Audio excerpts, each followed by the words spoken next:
Joyride 1957, Chapter 31. The office had just opened up and the director of the CIA walked in with his briefcase in hand.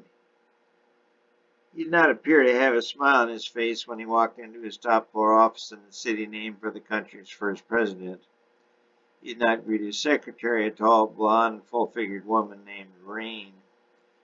"Morning, Director," Rain said. The director, a 6-foot, 220-pound graying man, plopped down in his chair, a grim smile on his face. He stared out the window overlooking the Lincoln Memorial, took his cup of Earl Grey, and sipped away. "Director, the FBI chief is your first appointment. He'll be here in 20 minutes. The folder's on your desk. Can I get you anything?" The director did not appear to hear her, though she knew he did, and she also knew the answer to her last question would be yes. Within 20 minutes, she appeared again at his door with the FBI director. "Sir, this is my Director Rivers," she said, beckoning him in. "Take a seat, Director."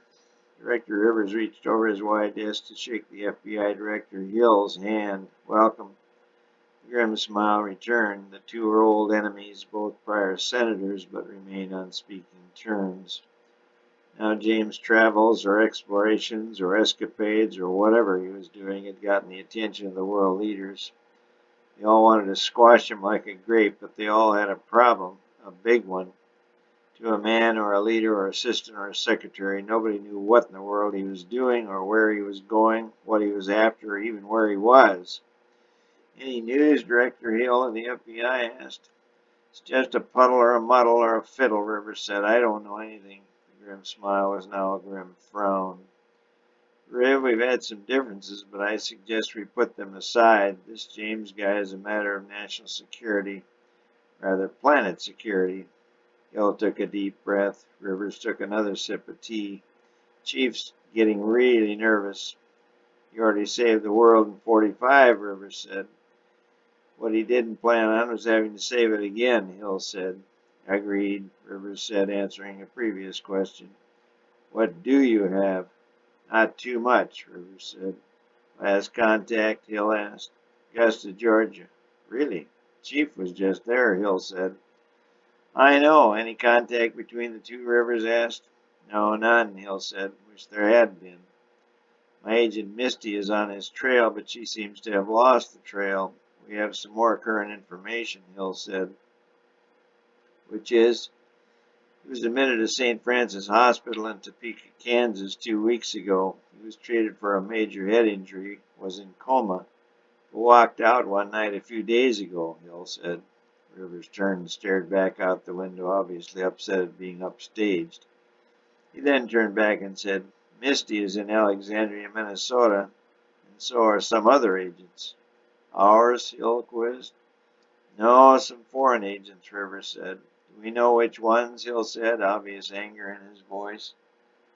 "No, she thinks one may be KGB, Rivers said. Hill stood up and began to pace. Finally he stopped and stared out the window. "The chief was right. He is going to have to save the world again. And again, and again, and again," Rivers said. Hill sat. "Yeah." "Well, maybe we better pool things," Rivers said. "Yeah," Hill said. "I'll make my assistant Davis the team leader. We'll call him Lancer. He drives a new Dodge Royal Lancer." "The one with a Hemi?" Hill asked. "The E500.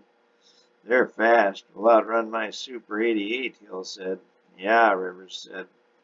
"Good choice. Name, that is," Hill said. "Anything else I should know?" "Not at the moment. I'll talk to Misty tonight," Rivers said. "I'll have Davis, rather Lancer, contact you tomorrow." "Well, I need to give you a little top-secret information. Lancer will need to know, but no subordinates," Hill said. "We'll keep it under wraps," Rivers said. "We have been in contact with Watson and Crick," Hill said.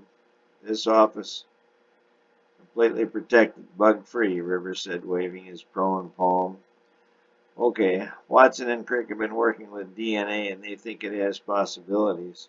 "Possibilities?" Rivers said. "They think it might be a way to identify persons." "Really?" "If so, the possibility exists that whatever James is after might have some serious historical value," Hill confirmed. A tingly feeling came to both men as they stared out the window together.